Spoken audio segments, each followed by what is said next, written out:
Tyrese Maxey, he returned after missing the last 6 games. We sure they've been waiting on this moment? It meant it was the first time where we got to see the lineup card looked good. The Philly Big Three, exactly. It was, to your point, Perk, short-lived, because right here in the third quarter, watch Paul George here. He comes away from this play limping a little bit after buckling on that knee. He would leave the game and I don't like return. This replay. Ooh. Yeah, with what the team called a hyperextended left knee. More from Shams on that knee in just a little bit here. A few minutes later, though, Joel Embiid hits a nice little jumper from the free throw line. This is the kind of Embiid that we saw all last year. Triple threat position, can't defend him. That's the Joel Embiid that they need. Embiid finished with 35 in this one.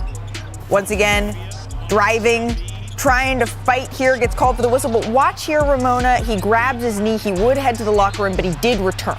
Well, I thought it was important that he returned because you can see their season is on the line. 14 games in, he's on the line, and he's like, I'm coming back out here. Right, and again here, Perk, in the fourth quarter, watch Jaren Jackson Jr. here, sizing up Embiid, working him here. Big boy in the paint.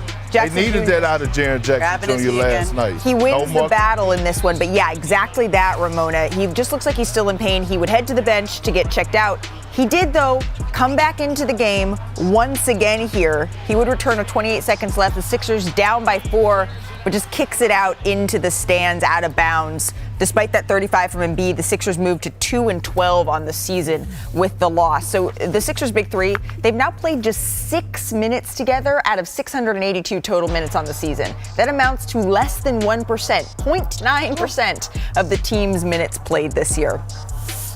Our senior insider, Shams Charania, is here with us now. It's such a big blow for the Sixers last night with Paul George hyperextending his left knee again. It's the same injury he suffered a month ago, Shams. So where do the Sixers and PG go from here?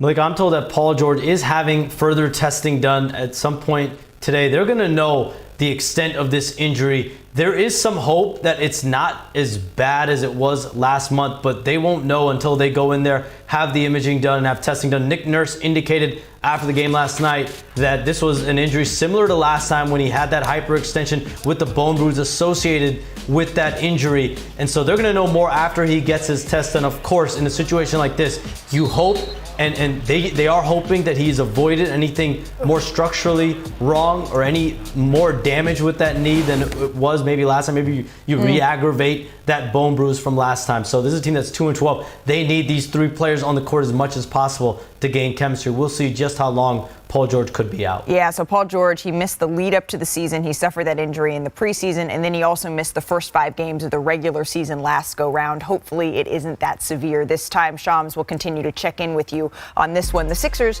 they're 2-12 now, right? And it's still early. We always say that, but 92 teams have been in this position before, and only 6 of them recovered from a start like this to make the playoffs at all. The last was the Pelicans in 2021-22. The play-in tournament certainly helps with all of this, Brian, and you've been the one to kind of preach patience with this team. So why do you think maybe there's still some hope here for Philly despite all of those numbers? 6 minutes. 6. They've played 6 minutes. Yeah. It's PTSD for me. I can only imagine for Paul George. Yeah. Because this is like the Clippers all over again. For years, I feel like this is what it would be with the Clippers. Like, they'd all be lined up. This could be the moment, and then something would happen. Kawhi would look great. Paul George would look great. James Harden would come in, look great, and then something would happen.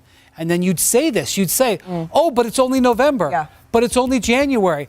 But if they get 10 games before the playoffs, oh, look how they were in game 1 of the playoffs. Like, this happened. And so, like, even though it's not the same team, because it's the same player, I can't get over it. Now, I will say this.